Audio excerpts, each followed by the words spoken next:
My name is Lila Bennett. I'm 29 years old, and until recently, I thought I was living inside one of those quiet, ordinary love stories that never look dramatic enough to end in disaster. The kind where his shoes gathered by my front door, his chargers multiplied in every outlet, and his voice became part of the shape of my days. We had been together for 3 years, long enough that people had stopped asking if it was serious and started asking what came next. His name was Cole, and he was 27, warm when he wanted to be, charming when it suited him, distant in ways that were easy to excuse until they weren't. Looking back, the signs were there. I just didn't know yet that I was reading the wrong story. The night everything broke was a Tuesday. I had made pasta. He sat at my kitchen counter, turning a glass slowly between his hands, his jaw tight in a way that made the room feel smaller before he said a word. "Lila," he said, and I knew immediately he had rehearsed it. "I think I need a break." At first, I genuinely didn't understand. My mind tried to make it something harmless. A break from work, a weekend away, space to clear his head. Instead, he kept going. "I need time to figure myself out. I feel lost. I need space. No contact for a while. Please, it's not you. It's me." That line, that polished, almost courteous cruelty of it. He even looked emotional, which somehow made it worse. If he had been cold, I could have hated him faster. But he stood there looking wounded, as if he was asking for compassion while quietly setting my life on fire. I stared at him. "Are you breaking up with me?" He shook his head immediately. "No, I'm saying I need a break. I need to clear my head." The distinction sounded important to him. To me, it sounded like a door left half open on purpose. My pride and my pain were both screaming, but what came out was calm. "Okay," I said, "if that's what you need." His shoulders dropped with relief so fast it made me feel sick. He hugged me, lightly, awkwardly. All apology, no truth. Then he said he'd stay with his brother Ryan for a while, just until he sorted himself out. I nodded because I didn't trust myself to do anything else. He packed a small bag and left everything else here. Clothes, shoes, sketchbooks, headphones, the usual clutter of someone who fully expected to come back. At the door, he turned and gave me that soft expression people wear when they want credit for not being crueler. "We'll talk soon," he said. Then he left me standing in my own apartment like a guest in a life I had been helping build. The first week was humiliating in a quiet way. I kept reaching for my phone before remembering I wasn't supposed to. I told myself that loving someone meant respecting their process, their confusion, their need for space. I repeated his words until they felt like a bruise I couldn't stop pressing. By day 4, the silence felt less noble and more strategic. By day 7, I was barely sleeping. By day 10, I had almost convinced myself not to spiral. Then his mother posted the photos. I was on my couch, half watching something meaningless, when Brenda's smiling face appeared at the top of my feed.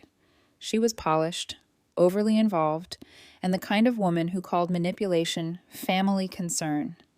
Her caption was bright and breezy. "Family beach escape. So grateful everyone could make it." My stomach tightened before I even opened the album. First photo, Brenda and her husband under an umbrella. Second, Ryan holding a drink, grinning at the camera. Third, Cole. Cole, who needed solitude. Cole, who asked for no contact.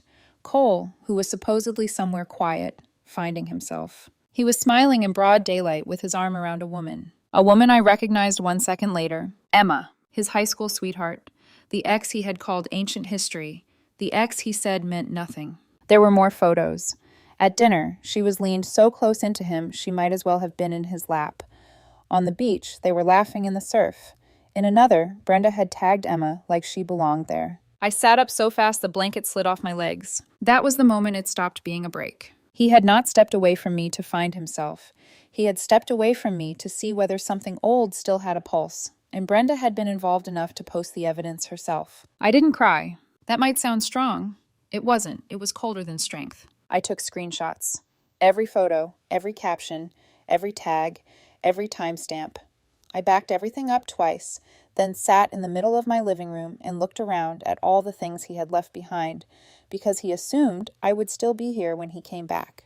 His jacket over the dining chair, his running shoes by the closet, the ugly ceramic mug he swore made coffee taste better, drawers full of t-shirts, half a bathroom shelf. He had asked for space, so I gave him all of it. The next morning, I bought boxes. Then more boxes. Bubble wrap, tape, labels, packing paper. I spent the rest of the week packing every single thing of his that I could find. Clothes folded properly. Shoes paired and wrapped. Books stacked. chargers bagged and labeled, sketchbooks packed flat, fragile items separated and photographed. I made an inventory list, box by box, and documented everything before sealing it. I wanted no opening, no argument, no accusation that I had been reckless or hysterical. I wanted facts. By the end of the third day, my spare room looked like a shipping bay. 12 sealed boxes lined the wall. I hired a courier, paid extra for insurance, and addressed everything to Brenda and her husband's house. If Cole wanted to run home and rediscover himself in Emma's shadow, then his belongings could go home too. When the tracking confirmed delivery and showed his father had signed for the boxes, I made the final edits. Facebook, single. Instagram, archived. Phone, blocked Cole. Blocked Brenda. Blocked Emma. Deleted his contact. Removed his shortcuts. Moved our photos into a private drive because I had already learned that documentation mattered. I didn't feel triumphant. I just felt still. He thought he had left me waiting while he tested another version of his life. What he didn't know was that while he was playing with options, I had already made a decision. 3 weeks later, an unknown number lit up my screen. I let it ring twice, then answered. Hello? A pause, then his voice, softer than I remembered. Lila, it's me. Cole. Of course it was. I leaned against the same counter where he had asked for a break and stared at the wall like I was listening to a stranger. Hi, I said. What can I do for you? That threw him. I've been doing a lot of thinking, he said. About everything. About us. I think I'm ready to talk now. To figure things out properly. I let the silence stretch just long enough for him to feel it. Then I said, there's nothing to figure out. He gave a small, disbelieving laugh. What do you mean? You said you needed a break. No contact. Time to figure yourself out. I respected that. I know, and I appreciate. I figured some things out too. That stopped him. What things? That I don't want to be with someone who lies to me so he can go on vacation with his ex. Silence. Then, brittle and thin. What are you talking about? Your mom's Instagram, the beach trip, the photos, you and Emma. Another shorter this time. Oh my God, he muttered. My mom is clueless with social media. Clueless, I said softly, or comfortable. That's not fair. Emma just happened to be there. It was a family thing. Ryan invited people.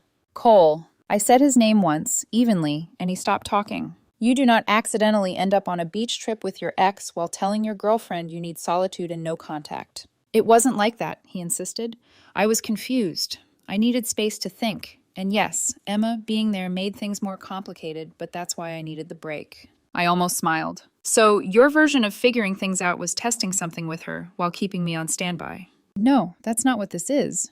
How would you describe it then? He hesitated. It was just seeing where I stood. Exactly, I said.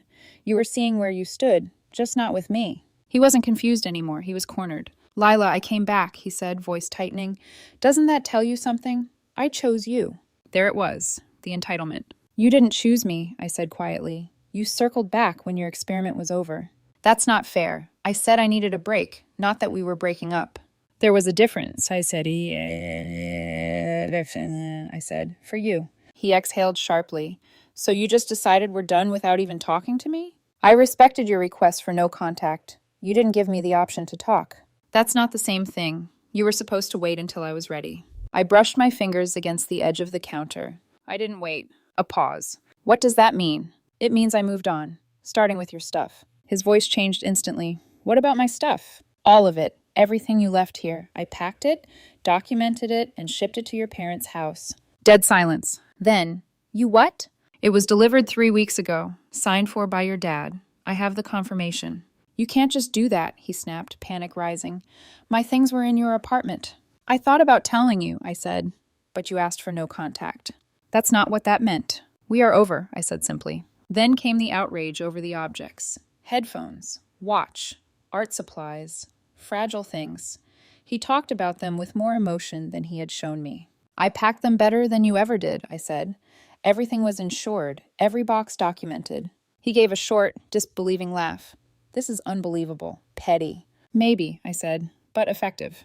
You're acting like I cheated on you. You lied to me and put me on hold while you explored something with someone else. Call it whatever makes you feel better. I came back, and I didn't. That landed hard. For a second, neither of us spoke. Then he said, anger slipping through, You're seriously throwing away 3 years over this? You didn't throw it away when you left? That's different. It's not. The only difference is that you thought you would still have a choice at the end. Silence. Then softer, almost pleading, Lila, we can fix this. I looked around the apartment. No shoes by the door, no jacket on the chair, no trace of him except the echo of something that no longer existed. No, I said, we can't. Why not? Because I don't want to. That was the moment it truly ended. Not when he left, not when I saw the photos. Right there, when I realized I was no longer waiting. Then a new voice cut in. Sharp, controlled, familiar. Lila, this is Brenda. Of course it was. She didn't open with apology or concern. She opened with accusation. What on earth do you think you're doing to my son? With your son? I said calmly. Last I checked, your son was on a beach vacation with his ex while asking me for space. That is a gross misrepresentation, she snapped. That trip was a misunderstanding. The photos looked very clear. Photos don't tell the whole story. Emma is a family friend. Cole was vulnerable. He needed comfort, and we thought, we? Just enough to make her pause. Then she recovered. Any good mother supports her child when he's going through something difficult. There it was, not denial, just justification dressed up as care. So helping him reconnect with his ex while he was still in a relationship was support? You're twisting everything. Cole told you he needed space. He was honest about that. He told me he needed no contact to figure himself out. And he did. You don't get to control how someone processes their emotions. Control, that word again. I didn't try to control anything, I said. I respected exactly what he asked for. Respect? Packing up his life and shipping it away is not respect, it's vindictive. Behind her, I could hear Cole breathing, letting her take the lead. That told me everything I needed to know. I followed his rules, no contact. That is not what that meant, and you know it. No, I said, a little sharper now. I acted deliberately. Then I laid it out. Every item documented, every box photographed, delivery confirmed. If there was any issue, it could be taken up with the courier. You're talking about logistics, she said. I'm talking about decency. Decency would have been honesty. That landed. I heard it in the silence that followed. Then came the guilt. After everything we have done for you, she said, quieter now, all the times you were welcomed into our home. This is how you repay that? I moved slowly across the kitchen, just to keep my body from absorbing the pressure. I appreciated your hospitality, I said, which is why I made sure Cole's belongings were returned to your home safely. That's not the point. He was coming back. He was willing to work through this. Was he? Yes, he needed time, that's all. And now you've overreacted and made a mess of something that could have been fixed. Fixed, like it had broken itself. Brenda, I said quietly, he didn't come back to fix anything. He came back after seeing if something else would work. That's not true. Emma means nothing. Then why was she there? A short pause, less confident this time. It just happened. I let out a small breath. Things don't just happen. Plans are made, invitations are extended, people are included, photos are posted. You're making assumptions. I'm making observations. Cole cut back in, more frustrated now. Lila, this is ridiculous. You're blowing everything out of proportion. Am I? Yes. You're acting like I betrayed you when all I did was take space to think. With your ex. That's not the point. It is. Then Brenda changed tactics. You know, Lila, Cole has been telling people how difficult you've been, how controlling you are, how badly you handled this. There it was, the pivot from defense to attack. Controlling, I repeated. Yes, you made everything about you, and when he needed space, you punished him. I let the silence do its work before I answered. I didn't punish him, I packed his things.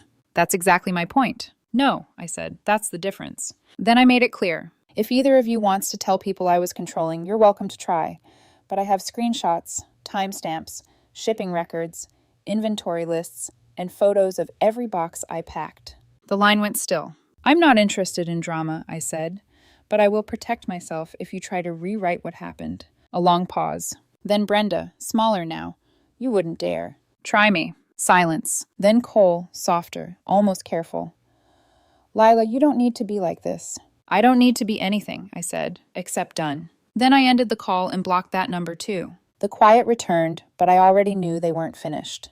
People like that do not lose control gracefully. They escalate. 10 days later, I came home late from work and found them sitting on the steps outside my apartment. Cole. And below him, perched like she owned the building, Brenda. I stopped cold. Of course they had come here. Of course they would ignore every boundary that wasn't physically enforced. Cole stood as soon as he saw me. He looked different now. Tired. Strained. Eyes red-rimmed, like he hadn't been sleeping. Good. Lila, he said, stepping forward, we need to talk. Do we? Yes. Properly. Face to face. Not over the phone where you can hang up and avoid things. Avoid. Interesting word for a man who had asked for no contact and then disappeared into a beach trip with his ex. I was very clear on the phone, I said. There's nothing left to discuss. That's not true. You don't get to decide that for both of us. I already did. That hit him. Then Brenda stood, smoothing her jacket like she was preparing for a performance. Your behavior has been appalling, Lila, she said. Truly disappointing. I almost smiled. You came to my apartment uninvited after I blocked both of you, and I'm the one behaving badly? We're here because you forced this situation. If you had handled things like an adult, we wouldn't be standing here. I handled it exactly like an adult, calmly, clearly, without drama. Cole ran a hand through his hair. You packed my life into boxes and shipped it away without telling me. How is that not dramatic? You asked for no contact. That's not what that meant. It is what you said. I took you at your word. He opened his mouth, then stopped. There was nothing to argue with. Brenda cut in again. You have to understand, Cole made a mistake. He was confused. Emma meant nothing. Cole nodded quickly. She doesn't. Lila, I swear, it was stupid. I was in a bad place, and I let things get messy, but it didn't mean anything. Then why did you go? He hesitated. I didn't think it through. Of course. You do not accidentally share a beach vacation with your ex. I know, okay? I messed up. But that doesn't mean we throw everything away. There is no we, Cole. His expression shifted from frustration to desperation. We can fix this. We've been through too much. I miss you. He took another step closer. I didn't move back, but I didn't move toward him either. That space between us was intentional. No, I said softly. You miss having me. That landed harder than anything else I had said all night. Brenda's face tightened. That's unfair. I'm being clear. Cole lowered his voice. Lila, please. Emma, whatever that was, it was a mistake. I want you, not her. There it was. The truth, slipping out sideways. Does she know that? I asked. He blinked. What? Does Emma know she was just a mistake? Or is that something you only say now that consequences caught up with you? He didn't answer. Brenda stepped forward, patience thinning. You're being unnecessarily cruel. Cole came here to fix things, and instead of acknowledging that, you're humiliating him. I didn't invite him here, I said. He chose to show up. And you could choose to be reasonable. I reached into my bag and pulled out my keys. My key, Cole said suddenly. I need my key back. I looked at him. I changed the locks. The words hit like a slap. You what? The day after your boxes were delivered, for security. Brenda's eyes widened. You changed the locks on him? That's extreme. It's my apartment. He left. I didn't leave permanently, Cole snapped. I told you I needed space. And I respected that, which is why your access to my home is no longer relevant. That was when it finally hit him. This was not temporary. This was not a pause. This was over. Then he tried another angle. What about my things? My ceramic planter isn't in any of the boxes. Did you throw it away? Box 3, I said. Fragile items, wrapped in multiple layers of bubble wrap. The green one. He hesitated. Yeah, it's there, unless you haven't bothered to look properly. Brenda pressed her lips into a line. Don't speak to him like that. I'm stating facts. Cole stepped closer again. Lila, listen to me. Emma didn't work out. She's not what I thought. She's a mess. I don't want that. I want you. There it was. Not love, not regret. Comparison. Then you should have chosen me before. I didn't know. Exactly, you didn't know, and now you do. I stepped past him toward my door. He reached out and caught my arm lightly. Lila, please. I looked down at his hand, then back up at him, and removed it. Don't! Something in my tone made him step back. Finally, Brenda tried one last time, her voice dropping into something almost threatening. We have mutual friends. It would be unfortunate if they heard a different version of this story, one where you come out looking less than reasonable. There it was, the escalation. I turned fully toward her. If either of you tries to slander me, I have everything documented. Screenshots, receipts, timelines, including your posts. Cole went pale. Brenda's jaw tightened. You wouldn't... I would. Then I unlocked my door, stepped inside, and paused just long enough to say, you have 5 minutes to leave, or I call building security. After that, the police. Then I closed the door and locked it. For a moment, my heart was racing. Not from fear, from adrenaline, from the force of holding your ground when someone expects you to fold. Outside, I heard muffled voices, then footsteps, then the building door opening and closing. Gone. For now. That night, I opened a new folder on my laptop and named it simply Cole. Inside, I organized everything. Screenshots of Brenda's posts, photos of Cole and Emma, captions, tags, courier receipts. delivery confirmations, inventory lists, photos of the contents of every box before sealing them. Then I added a written timeline. The night he asked for a break. The exact words. No contact. The shipping date. The delivery confirmation. The phone call. The confrontation outside my apartment. It took hours. Not because it was complicated, because it was strange. There is something surreal about turning your own relationship into evidence. But once I started, I could see the pattern more clearly. Not just what happened, how deliberate it had been. A few days later, the next move arrived. An email. Subject line, legal notice. My stomach flipped before I opened it. For one brief second, doubt tried to creep in. Then I read it and laughed. Cole was seeking $5,000 in compensation for emotional distress, unlawful displacement, and loss of shared assets due to the abrupt termination of a cohabiting relationship. Loss of shared assets. That part was almost funny. There were no shared assets, no joint accounts, no lease in his name, nothing. This wasn't about money, it was about pressure. So I called a lawyer. $200 later, I was sitting across from a woman who skimmed the letter once and asked, "Do you want the polite version or the thorough version?" Thorough. Together we drafted a response that was calm, precise, and clean. His voluntary departure, his explicit request for no contact, the beach trip, the shipping records, the signed delivery confirmation, the inventory lists. Then the legal reality. No shared assets, no basis for displacement, no grounds for the claim. And finally, the sentence that mattered most. Any further harassment or defamation would be met with a countersuit. When I sent it, I didn't feel powerful. I felt settled. The response from them was silence. About a week later, a mutual acquaintance filled in the rest. Cole had lost it when he got the lawyer's reply. He thought I would panic, apologize, or try to fix things. Brenda had tried to push further at first, then backed off the moment the legal threat stopped being one-sided. And Emma? She left. Apparently, once the situation turned into drama, legal threats, and consequences, she decided it wasn't worth it. So Cole ended up back at his parents' house, surrounded by the same boxes I had packed so carefully, while Brenda continued blaming me for ruining everything. Of course she did, because in her version of the story, consequences always belong to someone else. After that, things finally began to go quiet. Real quiet. The apartment felt like mine again. I moved furniture around, bought new sheets, threw out the ridiculous mug he swore made coffee taste better. It didn't. I went out more. Dinner with friends, long walks after work, slow mornings where I no longer checked my phone out of habit. Then one day I realized I hadn't thought about him at all. That was the real shift. Not closure, not forgiveness. Absence. I heard, through mutual friends, that Brenda's attempt to reshape the story had not gone well. Too many people had seen the photos. Too many people remembered the timeline. Didn't he go on that trip with Emma while he was still with Lila? Didn't Brenda post those pictures herself? Wasn't he the one who asked for space? Small questions, simple ones, enough to break the story they had tried to build. And once doubt gets in, it spreads. By the time everything settled, there was nothing left to push against. No legal follow-up, no fresh accusations, no final confrontation, just distance. One evening, a few weeks later, I was sitting by my window with a glass of wine when my phone buzzed. Unknown number. I opened the message. Lila, I just wanted to say I'm sorry. I know it doesn't fix anything. I just didn't handle things right. No name. Didn't need one. I read it twice and felt nothing. Not anger, not satisfaction, not curiosity. Just recognition. I didn't reply. I didn't block the number either. I just put the phone down. Because some endings do not need a response. A week later, I went on a date. Nothing serious. No expectations.